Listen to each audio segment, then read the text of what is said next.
Эми администрацияны чакыр.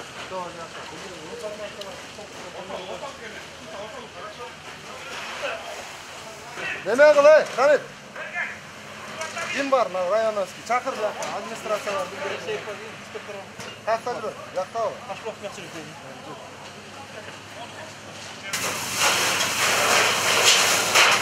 Бака!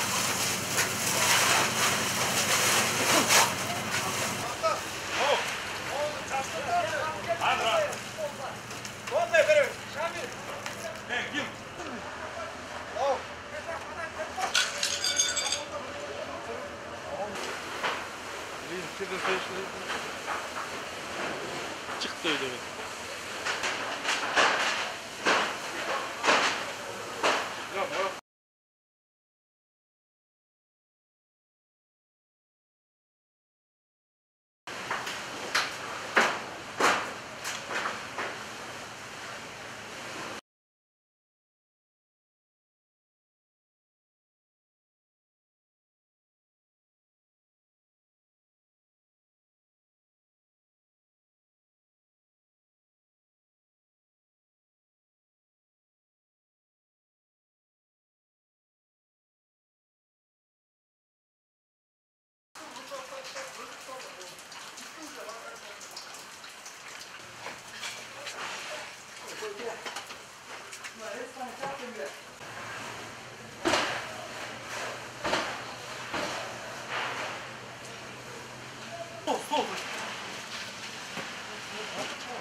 Сразу.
Бүгін түнкі 00 saat 18 minutта Бишкек шаардык Өзгө Чакырдалдар министрлигинин ыкчам нөмөт бөлүмүнүн байланыш түйүнүнө Орто Сай базарында өрт болот деген маалымат түшкөн. Дароо эле көчүрмө эсептер жөнөтүлгөн.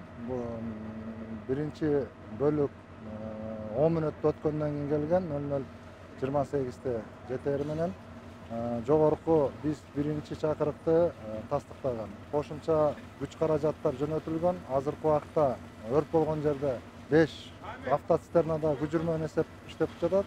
Андан тышкары бир суу ташуучу автоунаа, анан бир автошаты иштеп жатат. Мындан тышкары Бишкек шаарынын жарандык коргонуу кызматтары жардамга чакыртылган. Өрт саат 2:16-да чектөөгө алынып, азыр болсо ошо толук өчүрүүгө иштөөдө. өтүп жүргөн эсептер. 2 кабаттуу деп айтсак болот, анткени чоң имарат экен, производственный. Бир жарымы 2 кабаттуу болуп баягы кампалар экен, экинчи жарымы болсо бул жерде баягы тигүүчү цехтер бар экен, ал болсо ярустарга бөлүнүп кетет экен да. Анан ушул имараттын чатыры күйгөн, тигүүчү цехтин экинчи ярусу күйгөн. Андан тышкары өрт баягы сыртынан чыкканына байланыштуу ошо имараттын чатырына баягы жайылган да. Өрт өчүрүүчүлөр баягы туш тарабынан чектөөгө алып калган, башка имараттарга жайылуусун токтотуп калышкан. Чектөө түнкү саат 2:16 алынды. Азыр толук өчүрүүгө өрт өчүрүү иштери жүрүп жатат. Так, өрттүн себебин такталууда, чыгымдары дагы такталууда. Ночью 00 часов 18 минут пункт связи оперативно-дежурного отдела управления МЧС Кыргызской Республики по городу Бишкек поступило сообщение о пожаре. На место вызова было отправлено сразу же пожарное подразделение.